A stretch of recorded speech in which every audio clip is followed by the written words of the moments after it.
और अब वक्त यूके प्राइम का है। हेमवती नंदन बहुगुणा चिकित्सा विश्वविद्यालय के तीसरे दीक्षांत समारोह में आज ये संपन्न हुआ। इस दौरान मुख्य अतिथि मुख्यमंत्री त्रिवेंद्र सिंह रावत ने कार्यक्रम में शिरकत की। मुख्यमंत्री ने सभी डिग्री धारकों को बधाई देते हुए नई शुरुआत की उन्हें शुभकामनाएं दी और कहा कि कोविड-19 में ये सोशल डिस्टेंसिंग के साथ अच्छा आयोजन है।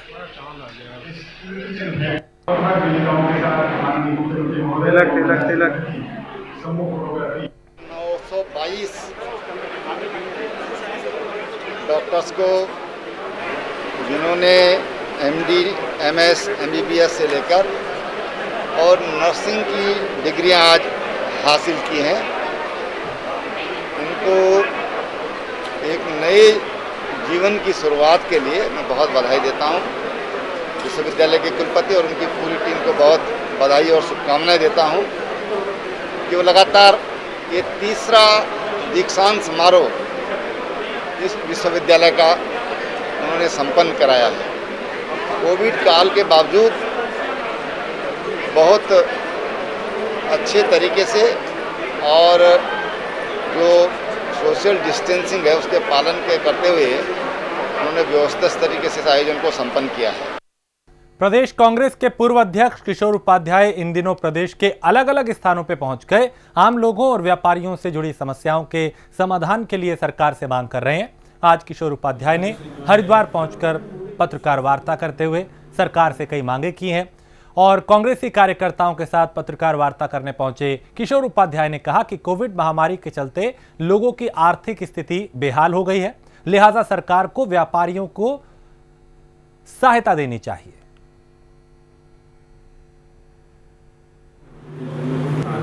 होटल्स हैं, दुकानें हैं, उनके एक वर्ष के कम से कम जो बिजली के बिल हैं, पानी के बिल हैं, सीवरेज के बिल हैं, वो सब जो है सरकार को वापस लेने चाहिए। मैं माफ़ इसलिए नहीं कह रहा हूँ क्योंकि वो इस पर हमारा अधिकार है, पुश्तैनी अधिकार है, जो हमको निःशुल्क बिजली, पानी, रसोई गैस मिलनी चाहिए थी।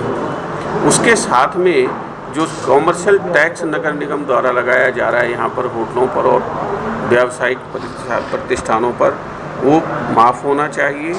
उसी तरह से परिवहन क्षेत्र से तब से टैक्सी है कि उसमें 10% जो है वो अभिभावक उसको वहन करे, बाकी 80% जो है स्कूल और सरकार, 40% सरकार करे, 40% जो है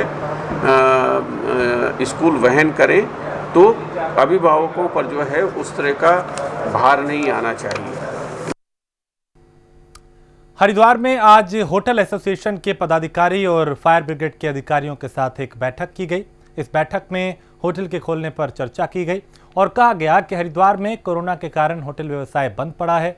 जो हमारे होटल हैं वो सराय एक्ट में हैं और अगर टूरिज्म एक्ट में होते तो एनओसी की ज़रूरत पड़ती।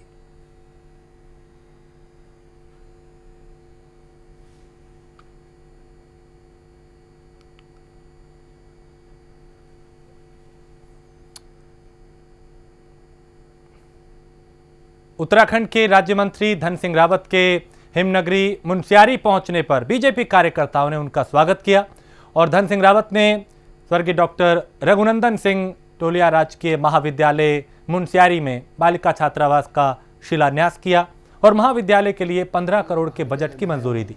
वहीं महाविद्यालय में स्मार्ट क्लास समेत 14 मांगों पर अपनी रजामंदी जाहिर की। बहुत बहुत धन्यवाद। हम नवंबर तक सारे कॉलेजों को मुनस्यारी महाविद्यालय में आया हूँ।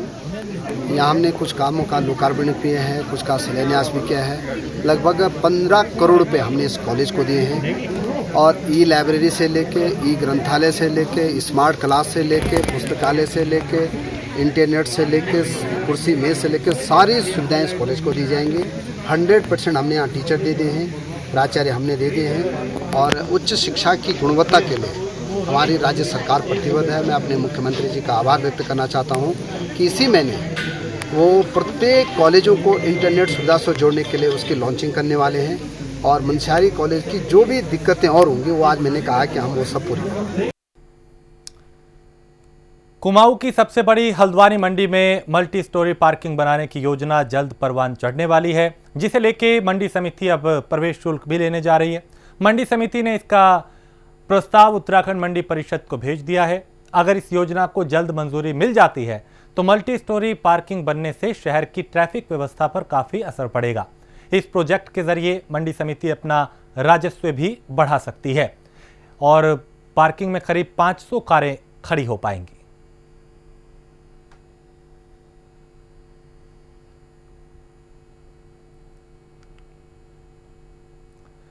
उत्तराखंड में अनुसूचित जाति और जनजाति वर्ग के छात्र छात्राओं को समय पर छात्रवृत्ति ना दिए जाने और विभाग की अन्य समस्याओं का समाधान ना किए जाने पर कांग्रेस ने मोर्चा खोल दिया है। कांग्रेस अनुसूचित जाति के प्रदेश अध्यक्ष राजकुमार के नेतृत्व में कांग्रेस कार्यकर्ताओं ने जिला समाज कल्याण अधिकारी कार्यालय का घेराव किया। साथ ही जिला समाज कल्याण अधिकारी को 14 सूत्रीय ज्ञापन सौंपा। इस दौरान राजकुमार ने कहा कि पूर्ववर्ती कांग्रेस सरकार के जरिए अनुसूचित जाति जनजाति के कल्याण के लिए कई योजनाएं चलाई गई थी, जिनका वर्तमान में क्रियान्वयन सही प्रकार से नहीं हो पा रहा। वहीं छात्र छात्राओं को छात्रवृत्ति न मिलने के चलते उनको स्कूलों से निकाला जा रहा है।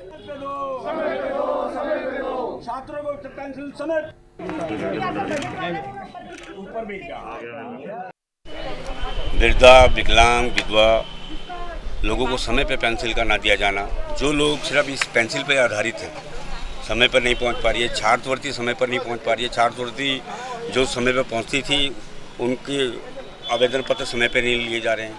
इसके अलावा मलिन बस्ती की बहुत सारी योजनाएं जो समाज कल्याण विभाग से होती हैं, चाहे सड़क हो, चाहे नाली हो, खड़ंजा हो या हमारा सामुदायिक भवन हो।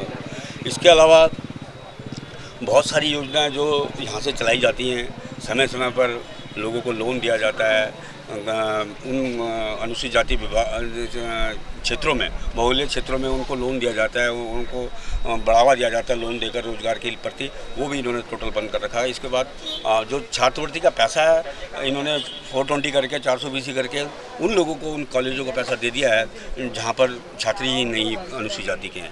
आज उसकी भी जाँच चल रही है। इतना लंबा समय हो गया है लेकिन ये लोग सुधार नहीं हो रहे हैं। हमारा सबसे पहला इनका कहना है कि जितनी भी योजनाएं समाज कल्याण की हैं, हितकारी हैं, इस समय कोरोना कार्यकाल में आप उसको तेजी से चलाएं। डोईवाला में सिविल कोर्ट की जूनियर डिवीजन कोर्ट की जर्जर हालत को देखते हुए बार संघ ने सीएम त्रिवेंद्र सिंह रावत से दूसरी जगह की मांग की थी, जिसे मुख्यमंत्री ने स्वीकार करते हुए तत्काल डीएम को कार्रवाई के निर्देश दिए। दरअसल डोईवाला की डिवीजन कोर्ट की इमारत पूरी तरह से जर्जर हो चुकी है। अभी हाल ही में सुनवाई के दौरान छत का प्लास्टर गिर गया था, जिसमें जज और स्टेनो बाल बाल बचे, जिसकी खबर प्राइम न्यूज ने प्रमुखता से दिखाई थी और प्राइम न्यूज की खबर का डोईवाला बार संघ ने संज्ञान लिया और सीएम रावत से दूसरी जगह देने की मांग की। डोईवाला के एसडीएम ने कोर्ट के नजदीक भवन का हॉल कोर्ट की कार्रवाई के लिए चयनित कर सिविल जज निशा सिंह को उपलब्ध कराया है।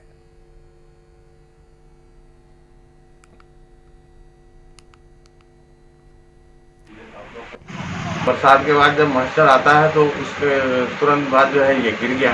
बिल्डिंग काफी पुरानी है। बिल्डिंग काफी पुरानी है। तो मैं मुख्यमंत्री जी का बहुत बहुत धन्यवाद अदा करता हूं कि जिन्होंने जो है कोरोना काल में होते हुए मुझे अपने से मिलने का शुभ अवसर प्राप्त कराया और जिसकी वजह से मैं वहां मिला और उन्होंने तुरंत इसमें कार्रवाई करते हुए डीएम साहब को मैसेज कन्वे किया। लेटर पैड पे जो मेरे बार एसोसिएशन डोईवाला का लेटर पैड है उस पर जो है उन्होंने तुरंत कार्रवाई के लिए वो करा और फिर एसडीएम साहब ने संज्ञान में लेते हुए मजिस्ट्रेट निशा जो हमारी सीनियर डिवीजन जूनियर डिवीजन है उनको जो है ये कार्रवाई। चारधाम की यात्रा पर आने वाले तीर्थयात्रियों और पर्यटकों को बड़ी राहत मिलने वाली है, जहां एशिया की सबसे लंबी और ऊंची जोशीमठ ओली रोपवे का संचालन फिर से शुरू हो गया है।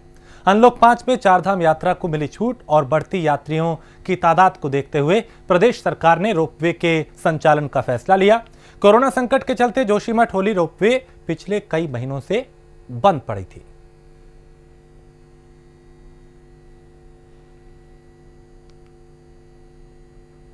तो कोरोना के चलते कई तरह के बंदिशें हर जगह थी, यात्रा पे भी थी। जो धार्मिक स्थल हैं वो भी बंद थे कुछ समय के लिए, हालांकि उन्हें फिर खोला गया। फिर कई नियम बनाए गए। उसके बाद ये तय हुआ कि साहब जो श्रद्धालु आएंगे उनका पहले कोरोना टेस्ट होगा, फिर उसे भी हटाया गया। तो अनलॉक 5 में कई तरह की राहत दी गई है, जिसमें रोपवे को भी खोला गया।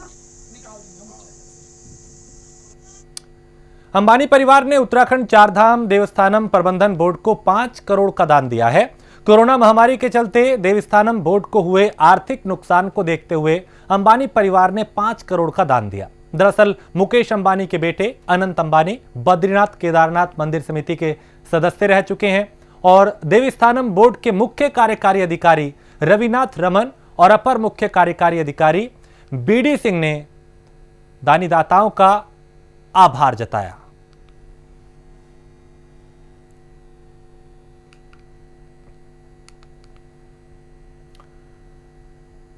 देहरादून में स्मार्ट सिटी के काम तेजी से चल रहे हैं, जिसके चलते शहर भर की सड़कें खुदी हैं। इसका खामियाजा जनता को भुगतना पड़ रहा है और कई जगह पर लोग हादसे का शिकार भी हो रहे हैं। रास्ता खराब होने के चलते व्यापारियों में भी काफी आक्रोश है। महानगर व्यापार प्रकोष्ठ के अध्यक्ष सुनील कुमार बांगा का कहना है कि बाजार की सारी सड़कें खुदी हैं, जिसके चलते धूल मिट्टी दुकानों में आ रही है, सामान खराब हो रहा है। इसके अलावा व्यापारियों का कारोबार भी चौपट हो रहा है।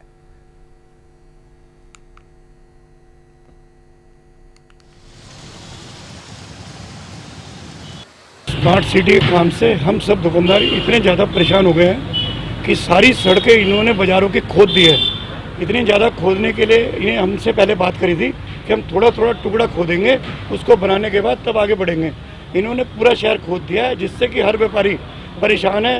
हर दुकान में 10-10, 20-20 लाख रुपए का माल लगा हुआ है। माल में इतनी धूल मिट्टी बैठ गई है कि माल जो है ख़राब हो रहा है। जो माल हमारा जो है 500 रुपये की चीज़ वो 100 रुपये में बिकने को राज़ी नहीं हो रही है।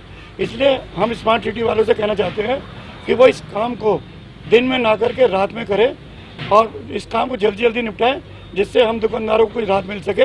कोरोना के कारण हम दुकानदार वैसे ही टूट चुके हैं, इतने ज़्यादा परेशान हैं कि हम सरकार से कहते हैं कि हमें कोई व्यापारी को कोई राहत पैकेज दे, लेकिन सरकार ने अभी तक हमारी कोई बात नहीं सुनी है।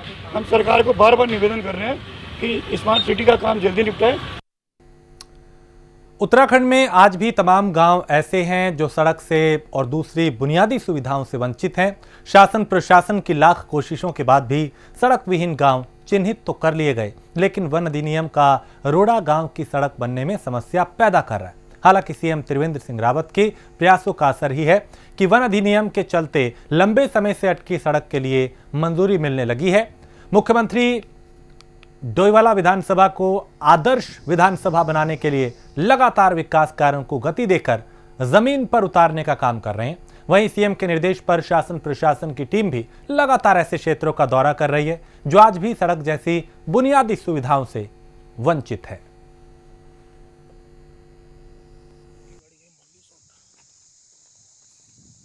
हमारा दूरस्थ गांव है लड़वा कोट। यहाँ पर आज जो है हमने भ्रमण किया है। इनकी मुख्य समस्या सड़क की है और अभी मैं जैसे पीडब्ल्यूडी के भी अधिकारी आए थे, जो 950 मीटर जंगल का एरिया जहाँ का फॉरेस्ट क्लियरेंस होना है, वो आज सारा क्लियरेंस ये बता रहे हैं शाम तक हो जाएगा और कल इसको जो है कॉम्पिटेंट अथॉरिटी के पास भेज दिया जाएगा सैंक्शन के लिए। आई थिंक मुझे लगता है कि अगले हफ्ते 10 दिन के भीतर ये सैंक्शन आ जानी चाहिए जो फॉरेस्ट के क्लियरेंस का है, और उसके बाद सड़क निर्माण की प्रक्रिया जो है वो प्रारंभ की जाएगी। इसके अलावा ग्रामवासियों ने अपने जूनियर हाई स्कूल और प्राइमरी स्कूल के छत के बारे में बताया है। उसको इमीडिएटली निर्देश दे दिए गए हैं कि इस ईयर का जो इस फाइनेंशियल ईयर का जो बजट है उसमें ही इसका प्राविधान करके इसको तत्काल इसकी छत का रिपेयर शुरू किया जाएगा। कि हमारे यहाँ पे कोई जिलाधिकारी डॉक्टर आशीष कुमार श्रीवास्तव जी यहाँ पे आए हैं और हमने उनको मेन समस्या हमारी सड़क की है। सर यहाँ पे ग्रामवासियों के लिए मेन प्रॉब्लम है सर सड़क, क्योंकि यहाँ पे सड़क नहीं है। आपने आए जिस मार्ग से आप आए उस मार्ग से आपको देखा होगा कि क्या हालत है उस मार्ग की। बरसात में ये सड़क पूरी बंद हो जाती है सर, जिससे ग्रामवासी यहाँ पे नहीं जा सकते। और मैं जिलाधिकारी डॉक्टर आशीष कुमार श्रीवास्तव जी का बहुत बहुत आभार व्यक्त करता हूँ कि उन्होंने आज हमारे ग्राम सभा लड़ाकोट में आए हैं और हमारे ग्रामवासियों की जो समस्याएं हैं उन्होंने सुनी है। किसी ने लिखित में दी है, किसी ने मौखिक में दी है। मैं उनका बहुत बहुत आभार व्यक्त करता हूँ आपके न्यूज़ चैनल की तरफ से। और गदरपुर में शक्ति फॉर्म नगर पंचायत चेयरमैन के नेतृत्व में एक डेलीगेशन ने कैबिनेट मंत्री अरविंद पांडे से मुलाकात की। शक्ति फॉर्म से आई टीम ने 3 सूत्रीय मांगों को लेकर एक मांग पत्र कैबिनेट मंत्री अरविंद पांडे को सौंपा। इस दौरान नगर पंचायत के चेयरमैन सुकांत ब्रह्मा ने कहा कि उत्तराखंड में निवास कर रहे बंगाली समुदाय के जाति प्रमाण पत्र पे पूर्वी पाकिस्तान लिखा जाना बड़े दुर्भाग्य की बात है, जिसे जल्द से जल्द प्रमाण पत्र से हटाया जाना चाहिए।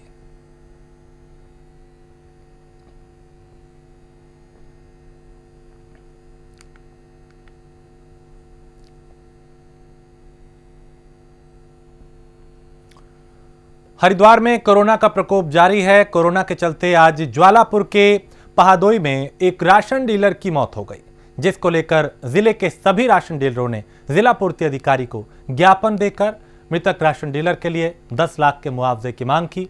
राशन डीलरों का कहना है कि राज्य सरकार ने घोषणा की थी कि कोरोना से किसी भी राशन डीलर की मौत होती है तो उनके परिवार को 10 लाख का मुआवजा दिया जाएगा। जिले के सभी राशन डीलरों ने राज्य सरकार से मांग की है कि उनको 10 लाख का मुआवजा दिया जाए और उनके परिवार को एक दुकान आवंटित की जाए, जिससे वो अपने परिवार का पालन पोषण कर सकें। दुख के साथ आपको सूचित कर रहे हैं कि हमारे जो अजनीश सिकोला जी हैं, इस कोरोना में माल बांटते हैं, उनके देहांत हो गया है। हमारी डिमांड ये है माननीय मुख्यमंत्री महोदय से कि जो 10 लाख का उन्होंने वादा किया था वो 10 लाख उनके परिवार को दिया जाए और दुकान जो है उनके परिवार को दिया जाए ताकि वे अपना गुजारा कर सकें। आप लोगों को बताना पड़ रहा है कि एक हमारे यहाँ दुकानदार थे ज्वालापुर में पावधोई मोहल्ले में, उनका नाम रजनीश शिकोला जी था, जिनको कोरोना की वजह से उनकी मृत्यु हो चुकी है। हमारी उत्तराखंड सरकार से एक मांग यह है कि जैसे कि घोषणा की गई थी कि 10 लाख रुपए का मुआवजा अगर कोई दुकानदार उसमें कोई पीड़ित हो जाता है या उसका स्वर्गवास हो जाता है तो उसमें उत्तराखंड सरकार की तरफ से 10 लाख रुपए का मुआवजा दिया जाएगा। यही हमारी मांग आज हमने सभी राशन विक्रेता अपने ज़िले के यहाँ पर इकट्ठे उपस्थित हुए हैं, उनसे सबने एक यही विचार विमर्श किया है कि हमारे को और जो भी आगे आने वाली जो प्रतिक्रिया हुई है कि उनको 10 लाख रुपए और उनकी जो दुकानें हैं, दुकान का जो लाइसेंस है, उनके परिवार को आवंटित किया जाए सरकार की ओर से, और जिससे कि वो अपने परिवार का पालन पोषण कर सकें। कितनी उम्र रही होगी? उनकी उम्र लगभग 35 के लगभग उनकी एज है वो, क्योंकि बच्चे अभी छोटे छोटे हैं वो। और आप देख रहे हो कि हरिद्वार में अखिल भारतीय पाल महासभा से जुड़े लोगों ने हर की पौड़ी पर दुग्ध अभिषेक और दीप दान कर मां गंगा का आभार व्यक्त किया। इस दौरान पाल महासभा के राष्ट्रीय अध्यक्ष विजय पाल ने कहा कि इंदौर हाईकोर्ट ने लोकमाता अहिल्याबाई होलकर की संपत्ति को कब्जा मुक्त कराने का जो आदेश दिया है, हम उसका स्वागत करते हैं।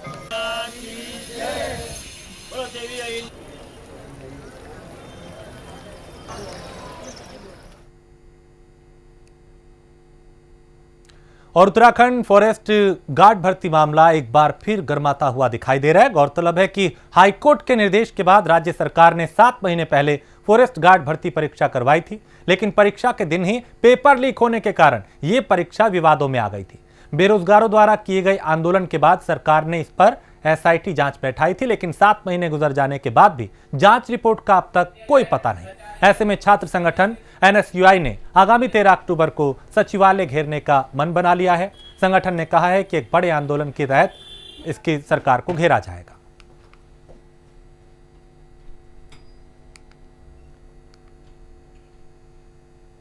रुड़की शहर में कानून व्यवस्था का जायजा लेने के लिए SP देहात ने अनोखा तरीका अपनाया और रात को सिविल ड्रेस में यानी सादे कपड़ों में अपनी बेटी के साथ कार में राउंड पर निकल पड़े। इस दौरान एक चौराहे पर कुछ CPU कर्मियों ने उनको रोक लिया और गाड़ी के कागज मांगे। पुलिस कर्मियों की इस सतर्कता और अपनी ड्यूटी को बखूबी अंजाम देने पर SP देहात ने उन पुलिस कर्मियों का हौसला बढ़ाया।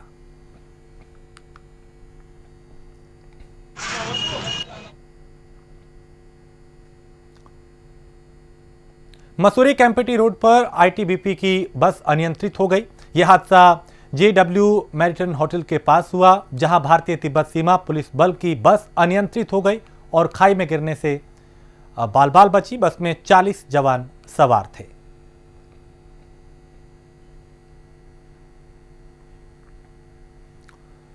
और इसी के साथ इस बुलेटिन में इतना ही। देश प्रदेश की बाकी खबरों के लिए आप देखते रहिए प्राइम न्यूज।